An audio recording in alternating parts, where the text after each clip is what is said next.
네, 이번에는 현물 출자를 보도록 하겠습니다. 우선 현금 출자가 있고 현물 출자가 있는데요. 현금 출자는 현금을 받고 주식을 발행하는 것이라면 현물 출자는 현금 이외의 자산이나 아니면 용역 등을 제공받고 주식을 발행하는 것을 뜻합니다. 자, 그럼 출자 받은, 그러니까 우리가 그 받은 자산을 평가할 때는 그 자산의 공정 가치로 해서 평가를 하고 자본을 늘리는 거죠. 우선 공정 가치가 있고 우리가 평가해 보는 금액이 있는데, 금액이 다른 경우에는 만약에 자산이 과대평가되면 납입 자본이 과대평가되기 때문에 그것을 혼수 주식이라는 표현을 쓸 수 있고요. 그 다음에 우리가 자산을 과소평가해서 자산이 기록을 하게 되면 납입 자본도 과소평가됐다고 볼 수 있기 때문에 이걸 비밀적립금이다 라는 표현을 쓰게 됩니다. 국제회계 기준에 따르면 취득한 자산은 공정가치로 측정하게끔 되어 있고, 그리고 그 주식의 발행 금액은 취득한 자산의 공정가치로 기록하게 되어 있습니다. 근데 내가 받은 자산을 공정가치를 객관적으로 결정할 수 없는 경우에는 주식의 공정가치를 통해서 그 자산을 측정한다라고 되어 있습니다. 자, 그리고 자산이나 주식 모두 공정가치가 평가가 되지 않는다면 전문가, 예를 들면 감정평가사 등이 있겠죠. 전문가에 의한 감정가액으로 평가를 하는 것입니다. 자, 그럼 주식 청약이라는 말을 우리가 많이 듣는데요. 주식 청약이란 무엇이냐 하면 투자자가 우리 회사에 일정한 계약금을 먼저 넣고, 그리고 주식 배정 이후에 잔액을 납입하는 행위, 이런 것들을 이제 주식 청약이라고 합니다. 자, 하지만 실무적으로는 전액을 미리 납입을 받고 주식을 발행하고 있는 것으로 되어 있습니다. 자, 그럼 주식 청약을 함으로써 우리 회사가 현금을 받게 되면 먼저 현금, 그리고 신주 청약 증거금이라는 계정을 쓰고요. 이거는 이제 자본 조정 항목에 들어간다고 볼 수 있습니다. 자, 그리고 청약 이후에 발행을 하게 되면 청약 증거금으로 받았던 돈을 제거를 시켜주시고, 그 다음에 자본금과 주식 발행 초과금 등을 기록을 합니다. 보시다시피 신주 청약 증거금도 자본 조정 항목이지만 이게 증가할 때 대면에 증가하고 있죠. 그러면 자본 조정 항목이긴 합니다만 이 계정 과목은 자본을 증가시키는 마이너스 항목이 아니라는 거 그거 기억하시고요. 자, 그리고 청약 해지를 하면 신주 청약 증거금을 없애고 현금을 이렇게 돌려주는 것으로 되어 있습니다.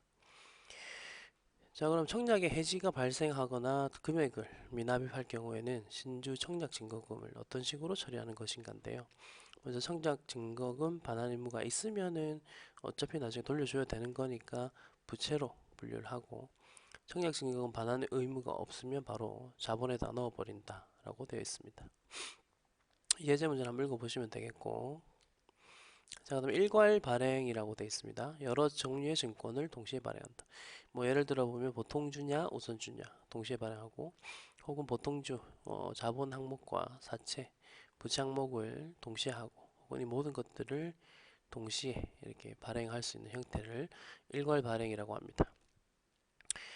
일괄 발행의 경우에는 전체 금액 그냥 합쳐가지고 일괄적인 금액으로 받기 때문에 각 증권에 배분을 해야 되는 상황이 발생하고, 배분 기준은 각 증권의 공정가치를 가지고 배분을 합니다.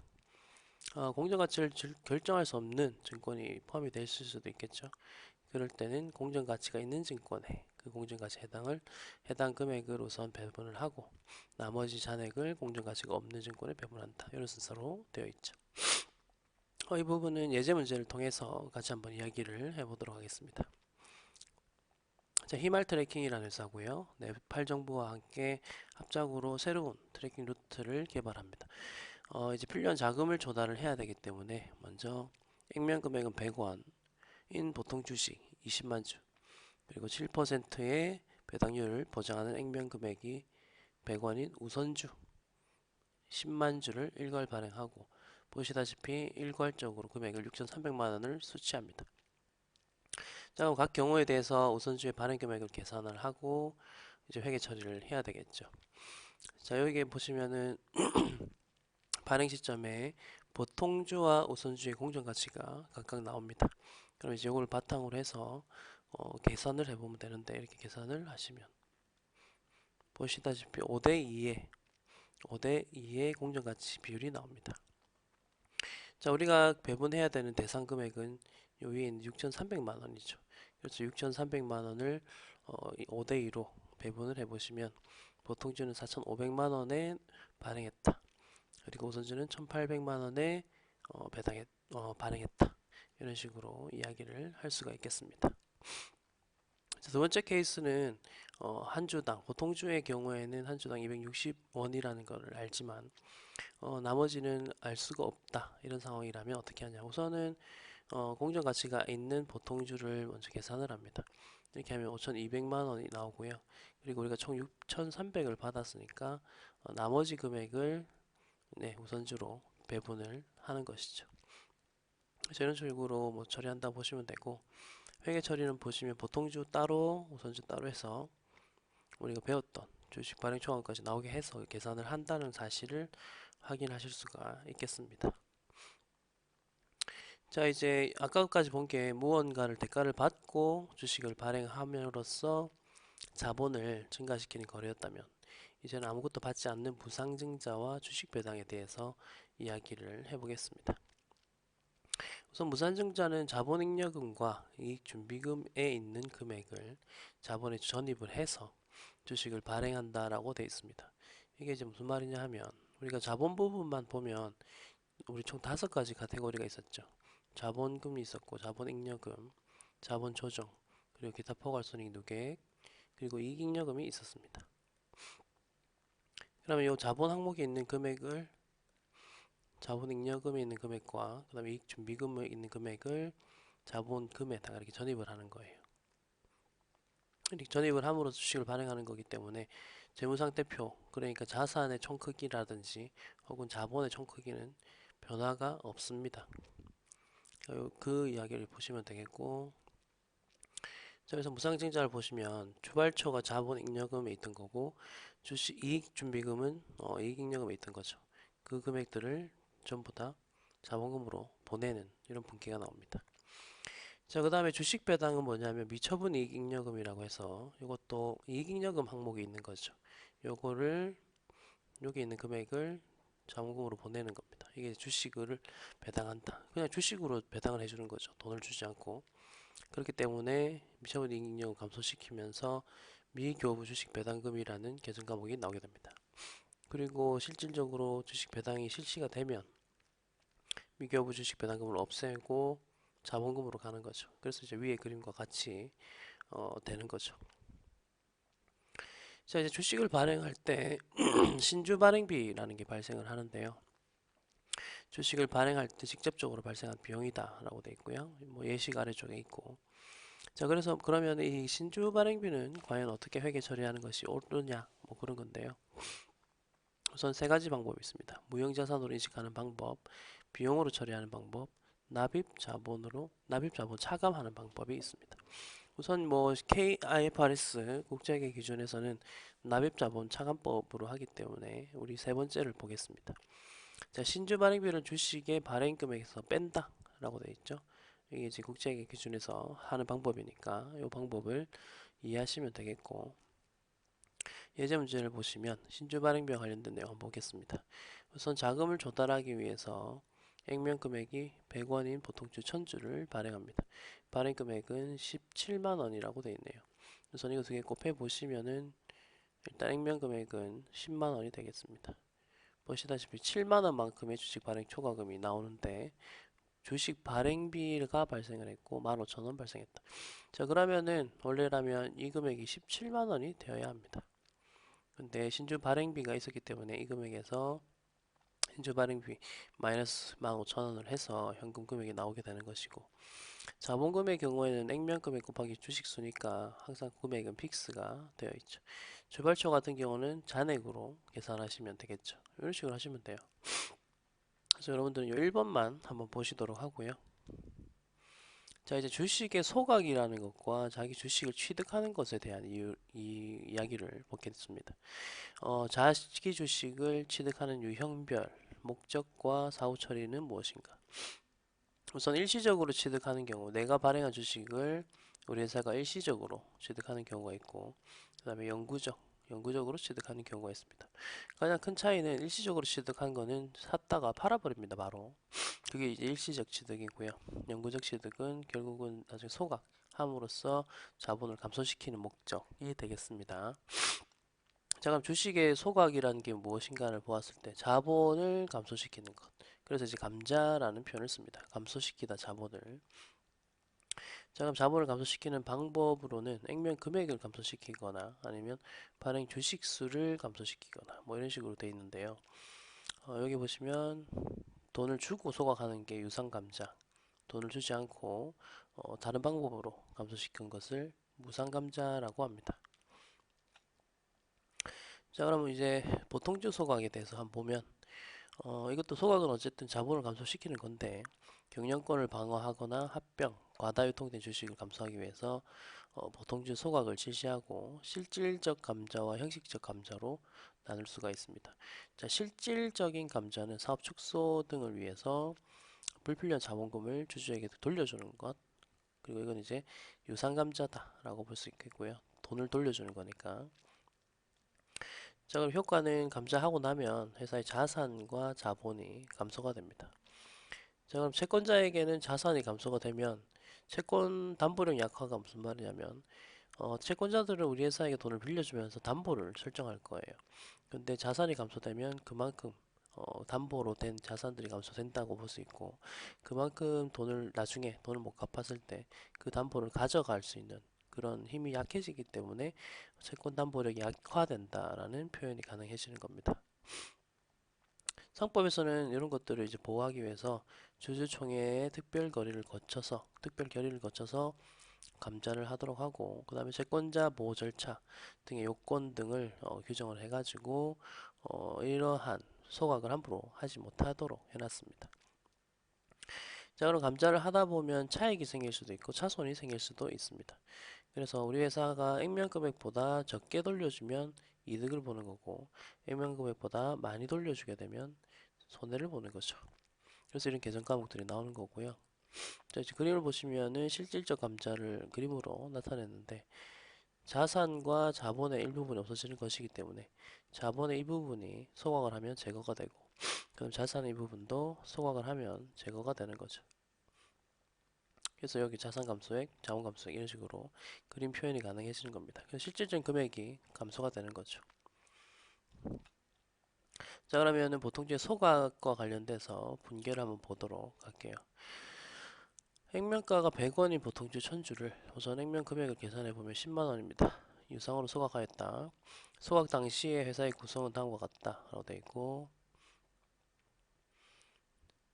자, 보통주 자본금이 총 10만주 돼 있죠. 그러니까 10만주 중에서 1000주만큼을 감소시켰다라고 보시면 되겠고요. 그 다음에 이거에 10만주에 해당되는 주발초 이익잉여금 금액이 이런 식으로 되어 있네요. 자, 주식을 97원에 매입하여 소각한다라고 하면 회계 처리를 하라라고 되어 있습니다. 자, 그럼 이제 회계 처리를 어떤 식으로 할 건지 한번 보도록 할게요. 우선 첫 번째, 주당 97에 매입 소각을 한다. 그럼 매입하는 과정이 먼저 나오겠죠. 그래서 1000주 곱하기 97 하시면 자기 주식이 차변에 생깁니다. 그리고 현금을 97,000원을 줬을 것이고 자, 그 다음에 감자 차손이 있는 경우가 없는 경우가 있는데 감자 차손이 남아 있으면 그거를 먼저 없애주시면 되고 없으면 바로 감자 차익을 한 번에 발생을 시키는 겁니다. 이게 보시면 아까 10만원이라는 액면 금액만큼의 주식을 감소시켰다라고 했잖아요. 그렇기 때문에 대별에 있던 자본금 중에서 10만원만큼들이 차변으로 가면서 다 제거가 되고 그 다음에 아까 자기 주식 내가 취득한 게 있었죠. 그것들이 대변으로 가게 되는 거죠. 없어졌으니까. 그러면 이제 나머지 금액이 3천이 돼야 되는데 만약에 감자 차손이 남아있으면 감자 차익 차손 먼저 처리하고 차익 없으면 차익입니다. 이게 무슨 말이냐면 아까 우리 주식 발행 초과금과 주식 발행 할인 차금 있었잖아요. 그거 서로 있으면 상계 처리부터 한다 했죠. 마찬가지로 감자 차손과 감자 차익은 서로 있으면 먼저 하나를 없애고 하나를 한다. 뭐 우리가 좀 쉽게 생각을 해보자면 감자차손과 감자차액은 재무제표에 동시에 존재할 수 없다라고 생각하시면 돼요. 마찬가지로 주식 발행 초과금과 주식 할인 발행 자금은 동시에 재무상태표에 존재할 수 없다. 그렇기 때문에 하나가 있으면 그걸 없애고 나머지 부분에 대해서 발생을 시켜야 된다. 이런 식으로 생각을 하시면 되겠습니다. 자, 그럼 두 번째 주당 115에 매입하고 소각한 경우는 매입할 때 마찬가지로 자기 주식이 생기지만 금액을 보시면 아시겠지만 10만 원보다는 좀 더 큰 금액의 자기 주식이 매입이 됐죠. 자, 그럼 이걸 이제 소각을 하겠습니다. 소각할 때는 자본금 자기 주식 이거는 이제 이해가 되실 거고요. 그리고 감자 차익이 따로 없으니까 감자 차손이 바로 등장할 수 있고, 만약에 감자 차익이 5,000원 남아 있다면 얘네들 동시에 존재할 수 없으니까 먼저 감자 차익을 없애는 분개하시고, 그리고 나머지 금액에 대해서 감자 차손을 이렇게 증가시키는 분개를 하시면 되겠습니다. 자, 그 다음에 형식적 감자, 실질적 감자 말고 형식적인 감자가 있습니다. 이거는 2월 결손금을, 이게 2월 땐 작년, 재작년 뭐 이런 것들의 손해 금액을 보전하기 위해서 무상으로 자본을 감소시키는 방식이다라고 되어 있고요. 그 다음에 감자를 하더라도 아까처럼 자산과 자본 총액에는 변동이 없고, 대신에 2월 결손금과 자본금을 상계함으로써 이 명목상 자본 변화라고 할 수 있는 겁니다. 자, 그래서 주식 수를 감소시키거나 액면 금액을 감액시키는 뭐 그런 방법이 있고요. 자, 그래서 여기 보시면 원래 2월 결손금이 이렇게 존재하고 있었다면 이것만 제거를 해버린다라고 보시면 되겠습니다. 자, 이거 내용 이거 예제 보시면서 이해하시면 좀 더 이해가 빠를 겁니다. 말리포 화학은 2월 결승금이 있었고요. 이걸 처리하기 위해서 액면 금액이 100원인 보통주 3만 주를 계산해 보면 300만 원이죠. 300만 원만큼을 소각을 합니다.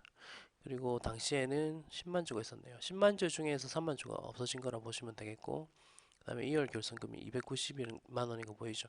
이 금액에 맞춘 거예요. 이 금액만큼 맞춰서 없애는 거고. 자, 그래서 자본 총계가 보시다시피 710만 원으로 되어 있습니다. 1월 결승금은 자본에서 이제 마이너스 항목이니까요. 자, 이 주식 소각 거래를 분개해봐라 라고 되어 있죠. 우선 자본금을 줄이면서 미처리 결손금을 제거시킵니다.